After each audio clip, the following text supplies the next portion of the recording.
Our time is 105. No, it's not. It's 11:05. I was thinking about our frequency, 105.5 FM, 1320 AM, cable TV channel 25.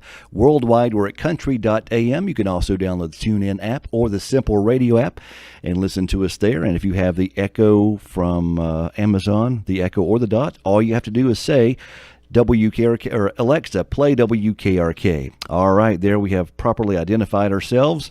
The following is a paid political program. WKRK prides ourselves in being politically unbiased. You can count on us to be fair and respectful to all political opinions. We do sell airtime to all political parties, candidates, and those who wish to discuss political issues, and we will be transparent about who is sponsoring the political program.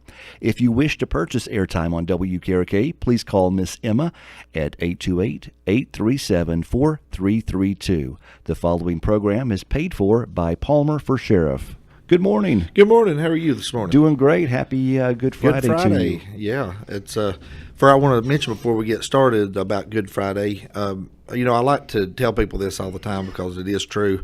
Thanksgiving is probably my favorite holiday as far as eating and getting my belly full and family and friends. But but Easter is my favorite holiday as far as religious holiday.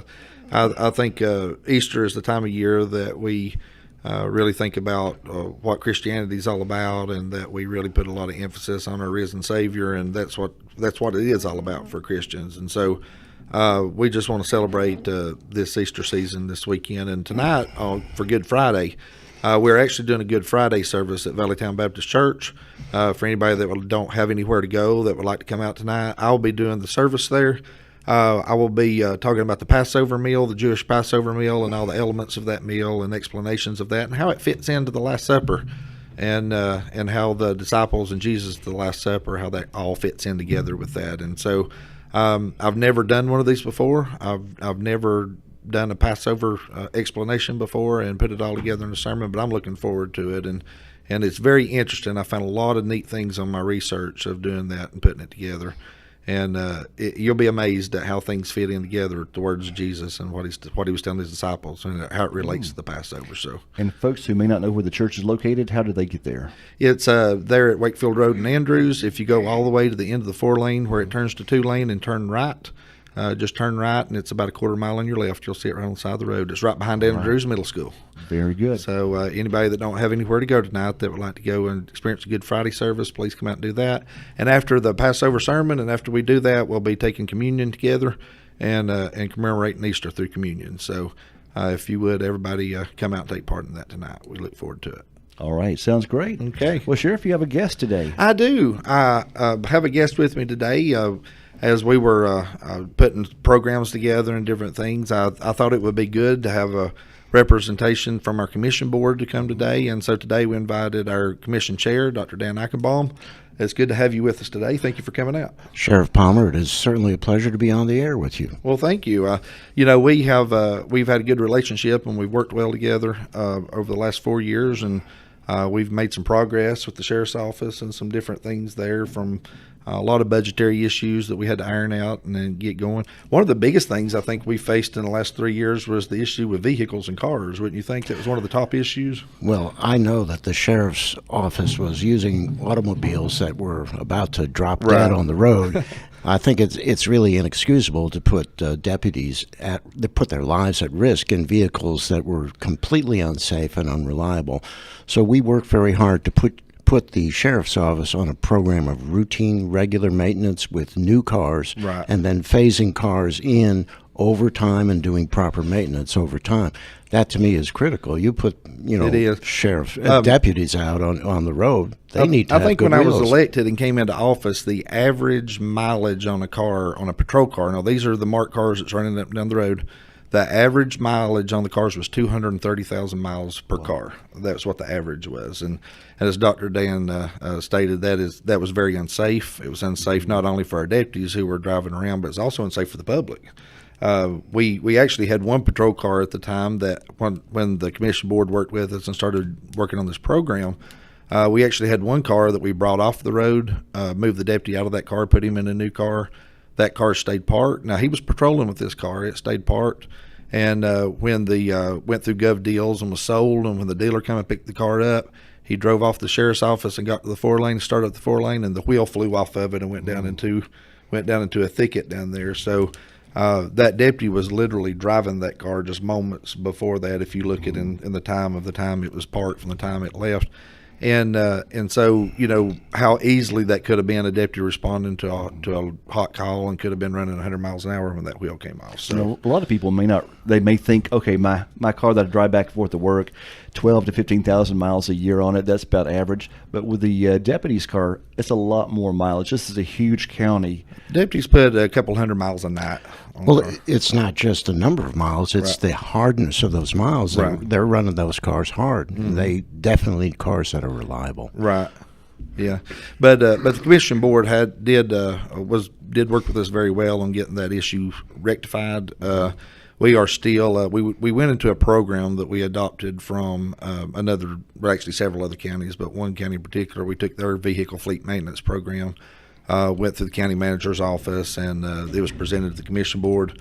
The commission board worked with us on trying to implement that program and start, like Dr. Dan said, on a routine of getting X amount of cars flowing through there to where we can keep our cars in good shape and keep them on the road so that we're not putting ourselves and the public in danger. You know, it was not just sheriff's cars that was at. I mean, many buildings and facilities of the county still are in really, really deplorable condition because routine maintenance has not been done for the last 10 to 20 years. So we kind of got caught holding the bag when we Right. came into power 3.5 years ago. And you can't have a house if you don't paint it, you know, keep the roof up and all the other kind of stuff. And nothing was done in this county for a long time. Right. So we had to grab the bull by the horns and try to fix those things. And it's one of those things that everything kind of falls in your lap at the same time, and you have to figure out what's the priorities there and what we're going to work through on those issues. You know, we're talking about maintenance. You know, one of the things that we are seeing now at the sheriff's office is that when I was elected and came in, we were in a new facility in 2007, so there wasn't any maintenance budgets or anything for that facility because it was a new facility. But now we're 11 years into that facility, and things are starting to break, starting to need repaired, and starting to need to be fixed, and those kind of things. So now we had to look in on our budgets about putting in a line item there for maintenance and trying to keep this building from deteriorating like the other buildings had done in the county. And so when we look at those things, one thing I always tell the commission board, you know, that when I go talk to them about money, about cars, facilities, those type of things, that I'm not there to fight for the health department, or I'm not there to fight for DSS, or there to fight for another agency. I'm there to fight for the sheriff's office. But I do recognize the fact that the commission board only has a limited pot of money to pull from, that it's not an unlimited amount. It really is always about priorities. And my personal priorities have always been public safety, number one, education, number two. I mean, and those are things that you cannot do without. You Right. cannot run a county without public safety and education. And then the rest of those things have got to fall into line on a priority basis. Right. And I think that we've worked well with the commission board on trying to get those priorities laid out there as to what we need to do. The other things that we've kind of worked with, and the commission board has been very good working with us on, is things such as, and I know it's not just the sheriff's office, but it's around the county. Every department you have in the county is about pay issues and those type of things that come up. So, you know, we have to be vigilant about trying to be competitive with those surrounding counties that's out there around us. I know, like even with Georgia, you know, in law enforcement officers can have a North Carolina certification and transfer to Georgia and don't have to go through the basic trainings and stuff that a Georgia officer would have to do to come to North Carolina. So you can get a North Carolina certification, you can go to Georgia in just a matter of a few days to weeks. You can get certified in Georgia, and then you can increase your salary by $10,000 or $15,000. So, You know, we've discussed that, and that's a Right. really important point because your office is incredibly good at training deputies. Mm-hmm. So people come here and get trained, and then they need to have salaries that are competitive so they don't take advantage of our training, which is Right. great, and then go off and work somewhere else. right. And we see that quite often. I mean, we do see getting good officers trained up and then them moving to a different county or working for a different agency. And so it's frustrating on our end a lot of times when you do have to train people and get them up and running and make good officers out of them.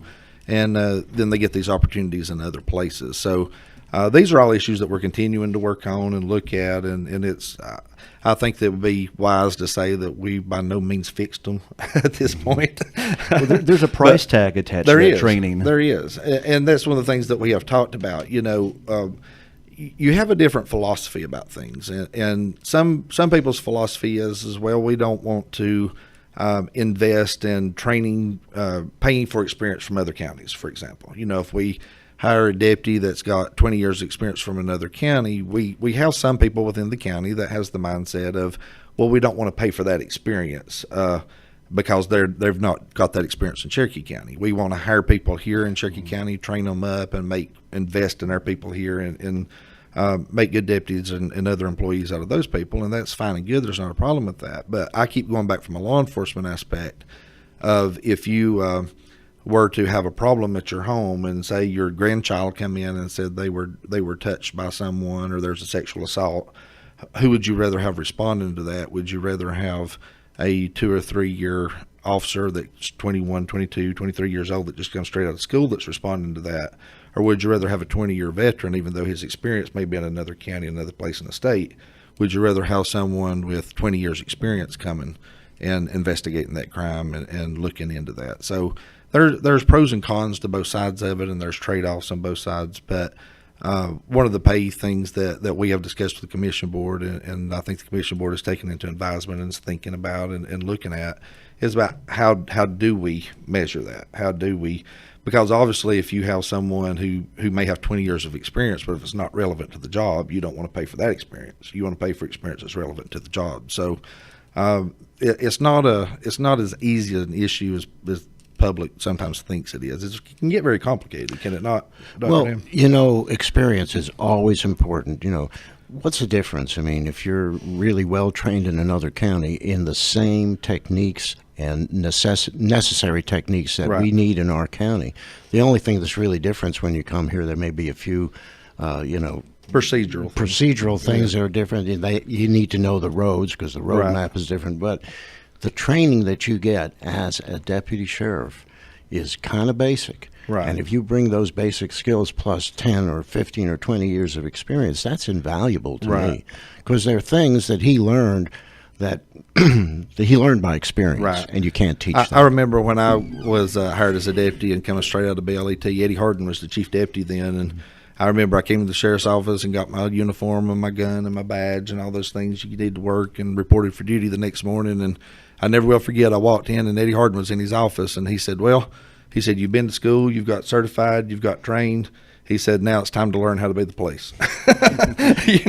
That's no different than being a physician. Right. When you come out of training as a physician, you've got a bunch of book learning. Right. But you ain't seen a whole bunch of people. And I tell you, that's where you learn. And your first patient comes in, and you look at it, and you're trying to remember which page in the book you saw that in. Yeah. Well, after you've been practicing for a while, you don't need that book. There is no substitute for life experience. Not at all. Yeah. And even the things that you do in your life that may have been a mistake, or you shouldn't have done it that way, or made a mistake on a call or something, all those things are learning experiences that you don't learn in a classroom or you don't learn in a book. And I know that if you're an officer and you've been on the court stand and you don't testify well in a case and it costs you to lose that case, you learn from that. And you learn what not to do, and you learn the next time to do it better and do it differently. And so, there's just no substitute for that. But as you said before, Tim, and it's true, it comes back to a financial aspect, and it comes back to what kind of funds do you have, what kind of budgets do you have, and monies do you have. And I know that with Cherokee County, the sheriff's office is not the only thing that's on the agenda for the county, and they have all kind of different issues through different departments in the school system and different issues that you have to address and to talk about. But we just want to do what we can to help to have the best law enforcement agency that we can possibly have within the county. And obviously, since that's one of our priorities, we're very, very willing to work with you. You've really done a great job of being efficient and of presenting us with budgets that are really meaningful. Right. So we can understand and it's very important that we do. We can understand your needs, but not just your needs, but why you have those needs and how those needs will benefit Cherokee County. Right. That's key for us in making a decision. We look, okay, he wants this, and here's what it's going to do for the citizens of our county. That's really where it's all at. Right. It is. And, through getting the pay issues worked on and through we've added some positions to our staff and getting those cars and getting them up and running. People are seeing a lot more patrol within the county, seeing a lot more deputies out there responding quicker, being more efficient, as you said. One thing, I was out the other day in my personal vehicle, and I had some doctor's appointments and different things to go to. And so as I was going across the county to different places and driving back home, I passed, 4 or 5 sheriff's cars on the way. Now, it may not all been different sheriff's cars, may have been the same person a couple different times, but I thought how good that was, just in my travels, just to Peachtree and back, or to Murphy and back, or Andrews, or down toward Hiawassee Dam, that you're seeing sheriff's cars out, you're passing cars, they're responding to things, and just out doing routine patrols. And so I think that has really benefited the citizens of Cherokee County, especially on response times. We have really cut down on our response times and getting there a lot quicker than we were before. But as you know, I could leave the radio station right now and go to Unaka or Violet or some of those places, and driving as fast as I can with blue lights and siren, you're still looking at a 30 to 35 minute response time to a lot of places within the county. Well, that's really the key of living in a rural county, as we do. I mean, this is not a suburb of Atlanta or a suburb of Chattanooga, and this is a very large county, and you just cannot get from one side to the other in a short period of time. And people can't expect to have a patrol car at the end of every driveway. There is a physical response time. And that's why, when you live in a rural county, you have to be able to take care of yourself. You have to be able to protect yourself. And you have to have enough knowledge and awareness of your situation to be able to do that. Right. Because response time is governed by distance and the curving of the roads and things of that nature. Which brings us to the next topic I want to talk about.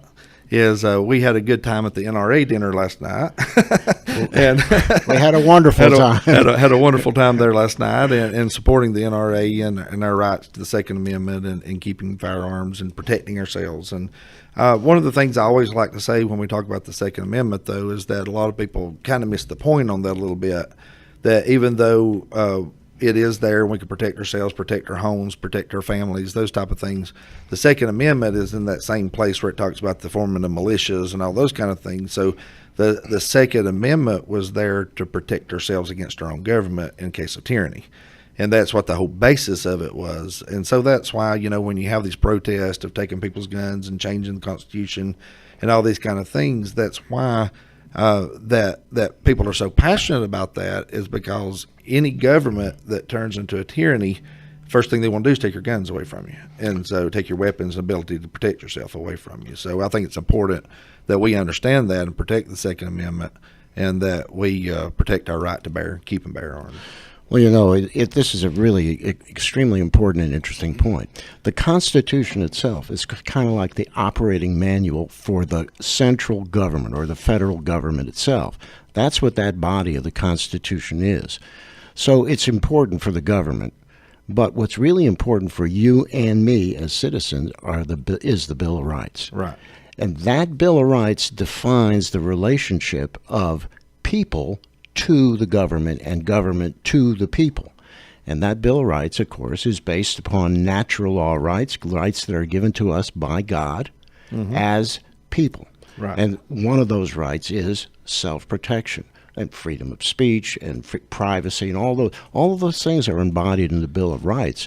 And they say to the government, stay out of this area. Right. These people have the right to protect themselves. And so the Second Amendment is there so that we as individuals or groups of individuals can protect ourselves against any harm that might come to us, whether it's from an intruder, a robber, someone who wants to maim us or hurt us, and even a federal government that decides it wants to take away those rights which the Bill of Rights protects. I think it says any enemy, foreign or domestic. Is that not? That is the oath that you took, that I took. I was in the military and the police, wherever you take that to protect yourself against enemies, foreign and domestic. That's what the Second Amendment is all about. Right. Yeah. It certainly is. And along with that, when you talk about our guns and rights to protect ourselves, one of the issues that we come up locally as a sheriff's office is the issuance of permits, purchase permits, concealed handgun permits, those type of things.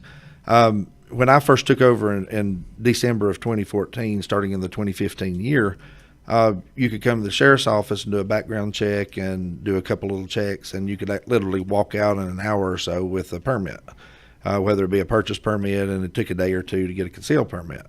But now legislation has developed so many laws and rules and guidelines against the purchase of firearms and the possession, concealed carry possessions, that literally through the sheriff's office, we are at the mercy of the state and at the mercy of different entities, whether it be the clerk's office or other places that we have to do those mental health background checks and different things you have to do now. And so now we went from you could come in and do a background check, see that you're not crazy, see that you're not a criminal, and we can give you a permit, to now it's taking anywhere from 6 to 8 weeks, sometimes as long as 10 weeks to get permits back.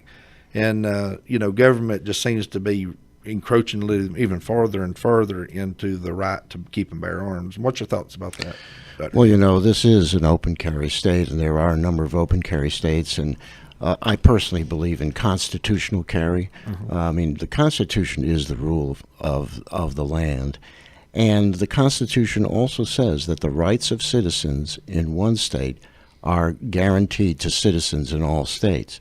So you have to look at what troubles can people get into. I think one of those things is an interstate truck driver. Mm-hmm. He should have the right to have a weapon in his cab at all times. Right. But yet, because some states won't allow him to do that, he has to travel unprotected. Right. And some cities have ordinances as far as going into the cities with weapons. Exactly right. And the problem with a gun-free zone, or let's say a restaurant that says no guns allowed. Uh-huh.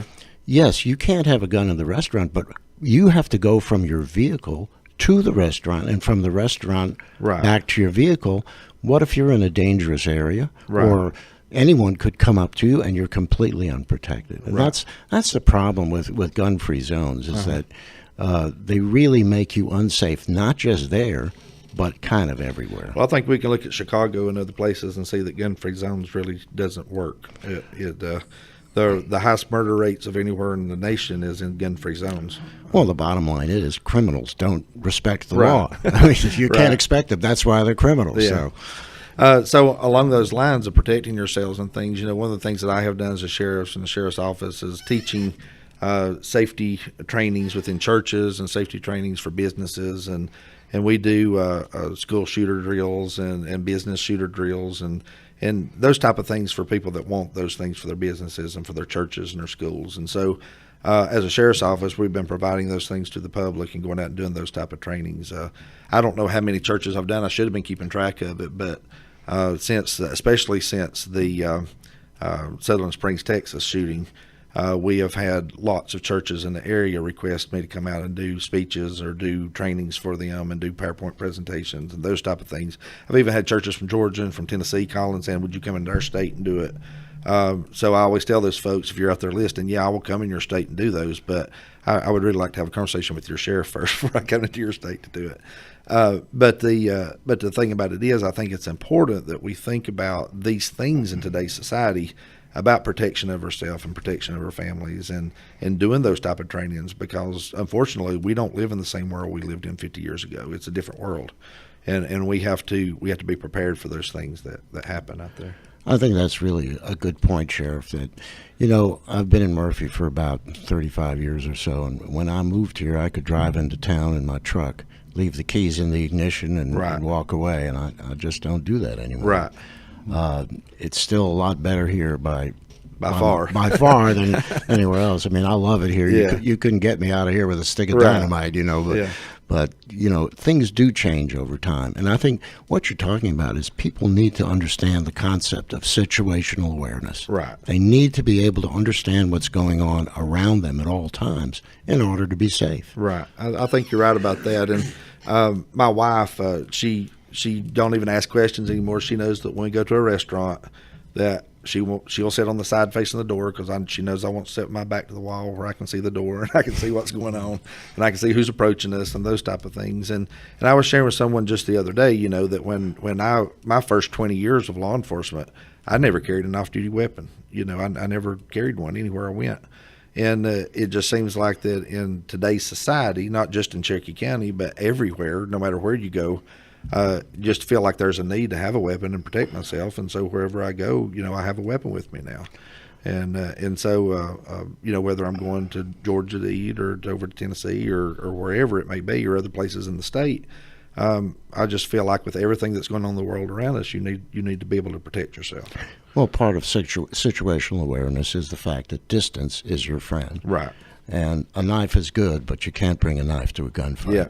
You can one thing about knives, too, and a lot of people don't realize, is you can cover 25 feet in a second with a knife. And so someone who is 25 feet away from you can produce a knife and can rush you within a second and stab you.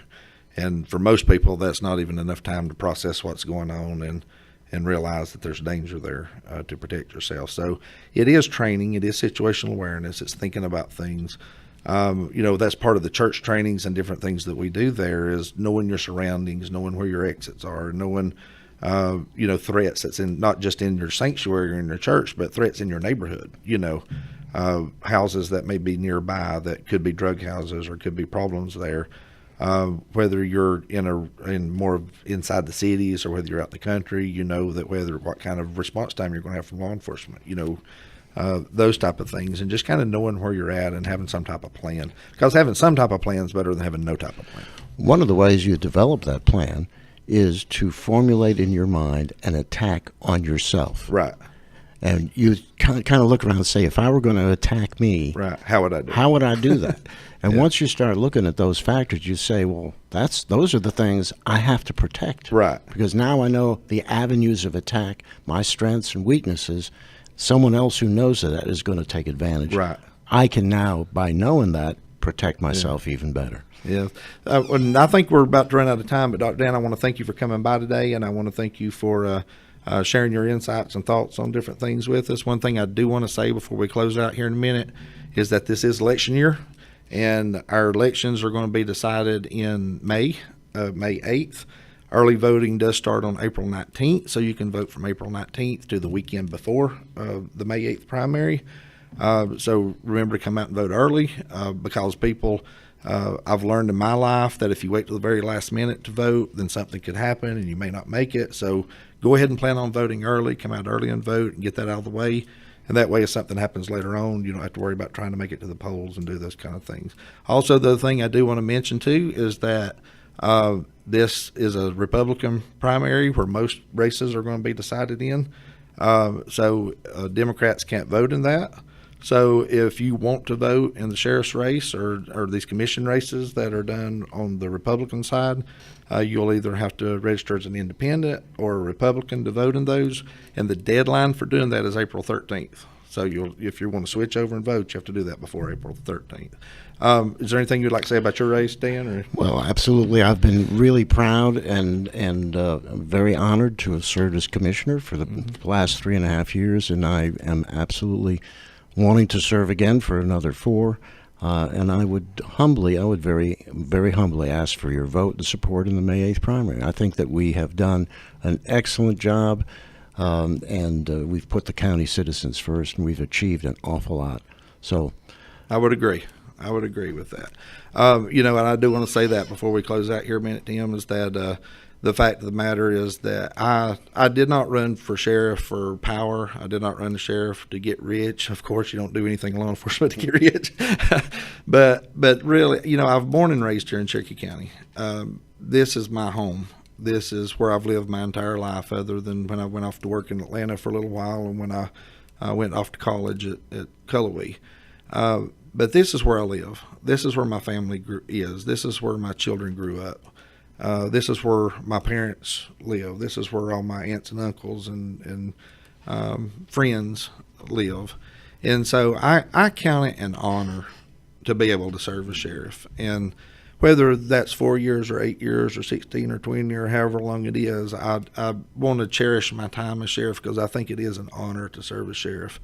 I want everyone to know that I've tried to make the best decisions I can make with the circumstances that were in front of me, giving thought to the public and giving thought to those that are out there in our community.